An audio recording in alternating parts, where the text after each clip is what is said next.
All right, guys, what's going on? So let me tell you about the problems I was having. So alternator, I thought was bad. Batteries were not charging. So I took it out, took it up to the shop, had them bench test it. Okay, bench test came back good. Pushing 14.3 volts, 150 amps. Okay, fine. So I bring it back, I throw it on the truck. Then we run into a problem. I'm still not getting any charge and I'm not getting any power coming out of the alternator. So what I did, let's go take a look. Fuck, hold on. There we go.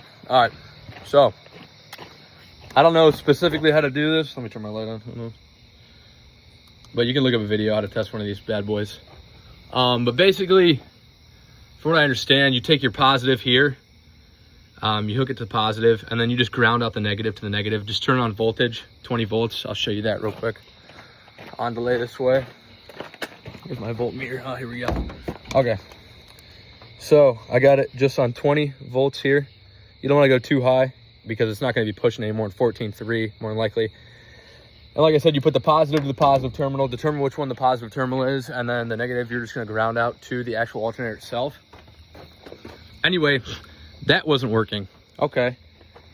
So I'm getting no juice out of the alternator at all. And the guy said the alternator was good.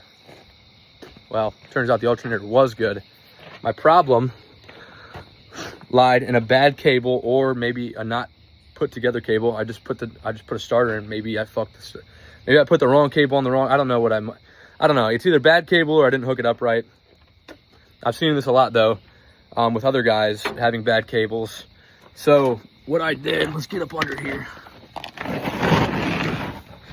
All right, so what you can do to test that, if it works or not, you want to make sure you have 12 volts in the battery. You want to make sure your batteries are good. Test them all. Take all the terminals and the wires off, and put a load on them and make sure they test good, because if you have a bad cell, this could also be causing a no charge problem. So anyway, hopefully you can see up in here, but you got your starter right there. You got the positive at the bottom. You're gonna have your positive is gonna be at the top on the solenoid itself. And then your negative is gonna be at the bottom. So what you're going to do is hook a jumper cable up. Doesn't matter, just hook a wire or whatever you got. Hook it up to your positive terminal. And you're gonna come out here. Oh, let's get out of here. There we go. Oh, sheesh. All right, so like I said, you're gonna hook your positive up to your positive on your starter, because the way that this works, at least on this Sterling, and it works on a lot of big trucks like this, if not all of them, I don't know for sure. But how it works is your alternator, your main power from the alternator runs to the starter, and then from the starter to your batteries. I don't know why that's necessary for power to be running through your starter and why the alternator just doesn't go straight to the battery. I have no idea. At this point though, it doesn't matter why it does that. That's how it works. So like I said, you're gonna take your positive cable, just get a jumper cable, whatever, positive to positive on the starter. Then you're gonna run that positive to your positive on your alternator, which would be this bolt here, okay? Now I've got the cable disconnected currently because it's junk, obviously it doesn't work. Then what you're gonna do is start the truck up and then test the alternator again.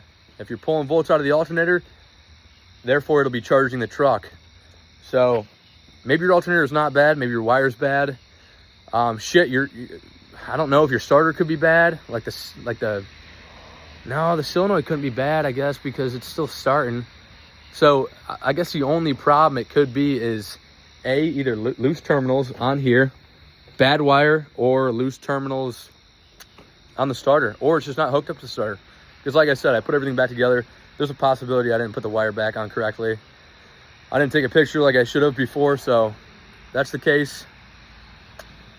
Yeah. No power coming out of the alternator, but good alternator. That's what this video is about. Hopefully I showed it decently good. I don't know, but yeah, good luck.